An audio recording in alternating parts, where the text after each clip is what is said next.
پہلی بات یہ ہے کہ والدین کو چاہیے کہ اپنی اولاد کی شادیوں میں انہیں فیسیلیٹیٹ کریں۔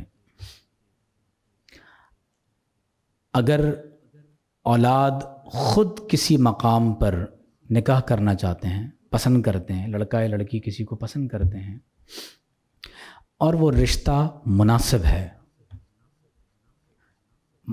مرد کی طرف کیا دیکھنا ہے؟ جس کے دین اور اخلاق سے تم راضی ہو۔ دو چیزیں دیکھنی، دین اور اخلاق۔ اور ظاہر ہے کہ نان نفقہ سکنا مرد پر ہے، تو وہ عورت کا خرچہ اٹھانے کے لیے بھی اپنے اندر اتنی ہمت رکھتا ہو کہ عورت کا خرچہ اٹھا سکے۔ پتہ چلا کہ نکھٹو ہے، ہڈ حرام ہے، نکما ہے، تو وہ تو ایک مصیبت بن جائے گی۔ تو کم از کم جو بنیادی زندگی کی ضروریات ہیں۔ اور عورت کے بارے میں فرمایا کہ کچھ لوگ حسب، نسب، جمال، دولت کی وجہ سے شادی کرتے ہیں، فرمایا تم دین کو ترجیح دینا۔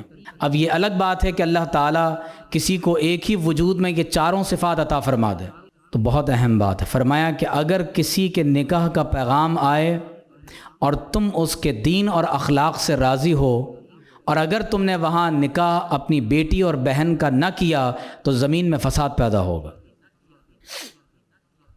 تو اگر اولاد، لڑکا یا لڑکی نے اپنے لیے خود کسی جگہ کو رشتہ پسند کر لیا ہے، تو اگر وہ رشتہ صحیح ہے، مناسب ہے، تو پیرنٹس فیسیلیٹیٹ کریں۔ لیکن اگر وہ رشتہ ٹھیک نہیں ہے تو یہ بات یاد رکھیں کہ اس کائنات میں سب سے زیادہ آپ کے مخلصین آپ کے والدین ہیں۔ سب سے زیادہ مخلص کون ہیں؟ آپ کے پیرنٹس ہیں۔ پیرنٹس کا جو رشتہ، اس سے زیادہ مخلص رشتہ کائنات میں آپ کے لیے کوئی اور نہیں ہو سکتا۔ تو اگر والدین یہ سمجھتے ہیں کہ یہ رشتہ ٹھیک نہیں ہے تو سرنڈر کر دیں اور والدین کی رائے پر عمل کریں۔ تو اللہ تبارک و تعالی فرماتا ہے کہ بہت سے مقامات پر ہم چیزوں کو پسند کر رہے ہوتے ہیں لیکن وہ ہمارے لیے بہتر نہیں ہوتی، اور بہت سی چیزوں کو ناپسند کر رہے ہوتے ہیں جبکہ وہ ہمارے لیے بہتر ہوتی۔ تو یہ بہت امپورٹنٹ بات ہے۔ اور اگر آپ کہیں کسی رشتے کو پسند کرتے ہیں، اور یہ بات دونوں طرف سے ہو سکتی ہے، فرض کریں کہ کوئی لڑکا کسی لڑکی کو پسند کرتا ہے، کوئی لڑکی کسی کو پسند کرتی ہے، تو نکاح کا پیغام بھیج دیا جائے، چاہے وہ لڑکی کی طرف سے ہو چاہے وہ لڑکے کی طرف سے، نکاح کا پیغام بھیجا جا سکتا ہے، اس میں شرعاً کوئی مضائقہ نہیں ہے۔ اور شادی اور نکاح سے پہلے دیکھا بھی جا سکتا ہے، اس میں بھی کوئی مضائقے کی بات نہیں۔ حضور علیہ الصلوۃ والسلام نے خود اس بات کا حکم دیا۔ لیکن اس وقت جو ہمارے معاشرے میں لو بیفور میرج کا جو تصور ہے، تو شرعاً اس کی کوئی اجازت نہیں ہے۔ حدیث میں ہے کہ ماعز بن مالک حضور کی بارگاہ میں آئے، یا رسول اللہ طہرنی، صلی اللہ علیہ وسلم، اللہ کے رسول صلی اللہ علیہ وسلم مجھے پاک فرما دیں۔ حضور نے فرمایا ویحک ارجع فاستغفر اللہ وتب الیہ۔ حضور نے فرمایا کیا ہو گیا، جاؤ اللہ سے توبہ کرو، استغفار کرو۔ نظر انداز کر دی۔ رجع غیر بعید، تھوڑا سا آگے گئے، ثم جا، پھر آ گئے، یا رسول اللہ طہرنی، صلی اللہ علیہ وسلم۔ آپ سوچیں حضور نے ان دلوں کا تزکیہ ایسا فرما دیا تھا کہ ان کو اس گناہ کے ارتکاب کے بعد سکون اور اطمینان نصیب نہیں ہو رہا۔ حضور علیہ الصلوۃ والسلام نے پھر یہ فرمایا، یہاں تک کہ 4 بار آ گئے، کنفیشن ہو گیا۔ تو حضور نے پوچھا فیما اطہرک، کس چیز سے پاک کر دوں؟ تو آپ نے کہا من الزنا، بدکاری سے پاک کر دیں۔ حضور نے فرمایا اب ہی جنون، لوگوں سے کہا دیکھو یہ پاگل تو نہیں ہے، کہیں دیوانہ تو نہیں ہے۔ کتنا اہم نقطہ ہے، اب ہی جنون، دیوانہ تو نہیں ہے۔ ہمارے ہاں تو اگر کوئی جملہ کہہ دے تو لوگ مارنا شروع کر دیتے ہیں۔ دیکھ تو لیں کہیں پاگل تو نہیں ہے، کوئی دیوانہ تو نہیں ہے، جنون تو لاحق نہیں ہو گیا اس کو، اور آپ جلاد تو نہیں ہیں کہ آپ نے خود ہی عدالت لگائی اور لوگوں کو مارنا شروع کر دیا۔ تو فرمایا ابھی جنون۔ تو حضور علیہ الصلوۃ والسلام کو عرض کی گئی یا رسول اللہ صلی اللہ علیہ وسلم یہ پاگل نہیں ہے۔ تو حضور نے پوچھا اشرب خمرن، ایسا تو نہیں ہے کہ شراب پی ہوئی ہو، عقل زائل ہو گئی ہو؟ تو ایک شخص آگے بڑھا اور اس کا منہ سونگھا اور فرمایا کہ نہیں، اس نے شراب نہیں پی۔ تو قصہ مختصر، حضور علیہ الصلاۃ والسلام کی بارگاہ میں جب 4 مرتبہ اس نے اعتراف کر لیا، ساری شرعی تقاضے پورے ہو گئے، تو شادی شدہ تھے تو حضور نے رجم کا حکم دیا۔ حضور علیہ الصلاۃ والسلام نے فرمایا استغفروا لماعز بن مالک، فرمایا ماعز بن مالک کے لیے استغفار کرو، انہوں نے ایسی توبہ کی ہے کہ اگر میری پوری امت پر تقسیم کر دی جائے تو اللہ میری پوری امت کی مغفرت فرما دے گا۔ تو اگر کوئی گناہ انسان سے ہو جائے تو شرعی حکم یہ ہے کہ اس کے لیے توبہ کی جائے، اور یہ توبہ ایسا عمل ہے کہ سورہ فرقان میں ہی اللہ فرماتا ہے کہ جو سچے دل سے توبہ کر لے فَأُولَئِكَ يُبَدِّلُ اللَّهُ سَيِّئَاتِهِمْ حَسَنَاتٍ، اللہ تعالیٰ ان کے گناہوں کو نیکیوں سے تبدیل فرما دیتا ہے، صرف معاف نہیں فرماتا۔ اور بعض احادیث میں تو یہاں تک ذکر ہے کہ حضور علیہ الصلاۃ والسلام نے فرمایا کہ اگر کوئی صدق دل سے توبہ کر لے اور نادم ہو جائے تو اگر سمندر کے جھاگ کے برابر گناہ کیے ہوں تو اللہ تعالیٰ اس کے تمام گناہوں کو معاف فرما دیتا ہے۔ تو اللہ کی محبت کی طرف جو پہلا رستہ ہے وہ توبہ کا ہے۔ اسی طرح قبیلہ غامدیہ سے ایک عورت نے جب اس کا ارتکاب کیا تو حضور علیہ الصلاۃ والسلام نے خود اس عورت کی رجم کے بعد جب سزا کا نفاذ ہوا تو حضور نے خود اس کی نماز جنازہ پڑھائی، اس خاتون کو دفن کیا گیا، اور فرمایا کہ اس نے ایسی توبہ کی ہے کہ اگر کسی ٹیکس محصول جمع کرنے والے ظالم شخص کی بھی توبہ اس بابت قبول کی جائے تو اللہ تعالیٰ اس کی بھی مغفرت فرما دے۔ تو گویا کہ اللہ تبارک و تعالیٰ نے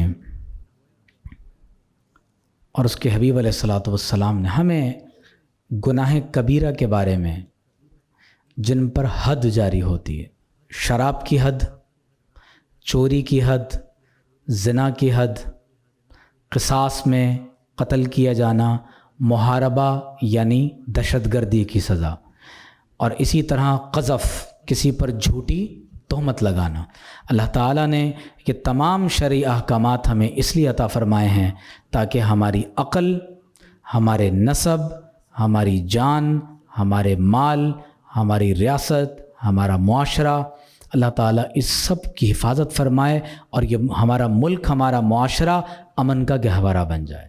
اور ہوگا کب؟ جب اللہ کی حدود کا نفاذ ہوگا۔ تو ضرورت اس امر کی ہے کہ نکاح کو عام کیا جائے، خاندانوں کی حفاظت کی جائے، اور اللہ تبارک و تعالیٰ کے حبیب علیہ السلام نے فرمایا کہ ان اعمال امتی تعرض علی فی کل جمعۃ مرتین، فرمایا بے شک میری امت کے اعمال ہر جمعے کے دن 2 مرتبہ میری بارگاہ میں پیش کیے جاتے ہیں۔ ہر جمعے کے دن میری امت کے اعمال کتنی بار پیش ہوتے ہیں؟ فاشتد غضب اللہ علی الزنا، تو جو بدکاری کا ارتکاب کرتے ہیں اللہ تعالیٰ کا غضب ان پر بہت شدید ہوتا ہے۔ اور فرمایا کہ جو بدکاری کا ارتکاب کریں، حضور نے فرمایا کہ یا معاشر الناس اتقوا الزنا، اے لوگو بدکاری سے بچو، 3 اس کی سزائیں دنیا میں ہیں اور 3 آخرت میں ہیں۔ چہرے کا نور زائل ہو جائے گا، دنیا میں فقر عام ہوگا، عمر کم کر دی جائے گی، اللہ کے عذاب کا مستحق ہوگا، سخت حساب لیا جائے گا، جہنم میں ہمیشہ رہے گا۔ اور سب سے اہم بات حضور نے فرمایا کہ جب نصف شعبان المعظم کی رات آتی ہے، 15 شعبان، اللہ تعالیٰ میری امت کی طرف توجہ فرماتا ہے اور سوائے چند لوگوں کے پوری امت کی مغفرت ہو جاتی ہے۔ کن لوگوں کی مغفرت نہیں ہوتی؟ فرمایا ساحر جادوگر، کاہن جو کہانت کرتے ہیں، والدین کا نافرمان، ہمیشہ شراب پینے والا اور بدکاری پر اصرار کرنے والا۔ اللہ تبارک و تعالی ان لوگوں کی مغفرت نہیں فرماتا۔ تو صغیرہ گناہ ہوں یا گناہ کبیرہ ہوں، عمدن ہو، خطأً ہو، سرن ہو یا علانیتاً ہو، ایک بات ہمیشہ اپنی زندگی کا حصہ بنا لیں، کبھی کسی نامحرم کو ہاتھ نہ لگائیں، اور عورت کبھی کسی نامحرم کو خود کو ہاتھ نہ لگانے دے۔ یہ پہلی بنیادی بات ہے۔ اپنی نگاہوں کی حرام نگاہ سے حفاظت کریں۔ انسان کا ارادہ، اس کی نیت، یہ انسان کو خود معلوم ہوتا ہے کہ اس کا ارادہ کیا ہے، اس کی نیت کیا ہے۔ تو اپنے دل میں گزرنے والے خطرات، ارادوں، نیتوں کی حفاظت کریں۔ اور اگر ہم اس جدید ٹیکنالوجی کے دور میں فحاشی اور عریانیت سے اور بے حیائی سے بچنا چاہتے ہیں تو نکاح کو عام کریں۔ اور سب سے اہم بات، نیک صحبتوں کو اختیار کریں۔ بغیر نیک صحبتوں کے انسان گناہوں سے نہیں بچ سکتا۔ اب غور کیجئے کہ جب ہم لوگ کوئی نہ کوئی ہفتے میں ہر دفعہ ایک نیک بات سن رہے ہیں تو اس کا اثر انسان کے اوپر پورے ہفتے رہتا ہے۔ یہ بہت ضروری ہے۔ اور بہت اہم بات یہ ہے اللہ کا ذکر۔ جب ہم ذکر کرتے ہیں، آپ نے نوٹ کیا ہے بعض اوقات ہمیں معلوم ہوتا ہے کہ یہ گناہ ہے، اس کے باوجود ہم گناہ سے بچ نہیں پاتے۔ اس کی وجہ کیا ہے؟ ہمارے اندر اسپریچول اسٹرینتھ نہیں ہوتی، اور اسپریچول اسٹرینتھ اللہ کے ذکر کے ذریعے نصیب ہوتی ہے، درود و سلام کے ذریعے نصیب ہوتی ہے۔ یہ جو ہم دعائے حزب البحر پڑھتے ہیں، آپ یقین جانیں کہ اس کی برکات ایسی ہیں کہ اللہ تبارک و تعالی انسان کے گرد ایک حصار قائم فرما دیتا ہے، اور انسان گناہوں سے بھی محفوظ رہتا ہے، دشمن کے شر سے بھی محفوظ رہتا ہے، اور اللہ تبارک و تعالی بندوں کو اپنی حفاظت کے حصار میں لے لیتا ہے۔ اور یہ جو ہم ذکر کرتے ہیں نا بار بار، تو حدیث میں کیا ہے کہ جب بندہ میرا ذکر کرتا ہے تو میں اس کا ذکر کرتا ہوں۔ سبحان اللہ۔ جب بندہ تنہائی میں اللہ کا ذکر کرتا ہے تو حضور فرماتے ہیں کہ اللہ نے فرمایا پھر میں اپنی شان کے مطابق، جب بندہ اپنے دل میں میرا ذکر کرے تو میں اپنی شان کے مطابق اپنے نفس میں بندے کا ذکر کرتا ہوں، اور جب بندہ کسی گروہ جماعت میں میرا ذکر کرتا ہے، جیسے آج ہم لوگ بھی محفل میں ذکر کر رہے ہیں، تو فرمایا پھر میں ملائے اعلیٰ میں فرشتوں اور انبیاء کی جماعت میں اس کا ذکر کرتا ہوں۔ تو یہ معمولی بات نہیں ہے۔ تو نفس کا تزکیہ، قد افلح من زکاہا وقد خاب من دساہا، تو یہ ذکر قلب، ذکر بالجہر، اللہ کی یاد، اور حضور علیہ الصلاۃ والسلام پر درود السلام کے سبب نصیب ہوگا۔ اور حضور نے فرمایا کہ بے شک دلوں کو زنگ لگ جاتا ہے، اور قرآن کی تلاوت اور موت کی یاد، یہ دو چیزیں ایسی ہیں جو انسان کے دل کے زنگ کو دھو ڈالتے ہیں۔ اللہ تعالی ہم سب کو عمل کی توفیق عطا فرمائے۔ اللہ تعالی ہم سب کو گناہ کبیرہ سے محفوظ و مامون فرمائے۔ اللہ تعالی ہم سب کے ایمان، جان، مال، عزت، آبرو، نسب اور عقل کی حفاظت فرمائے۔ وآخر دعوانا الحمد للہ رب العالمین۔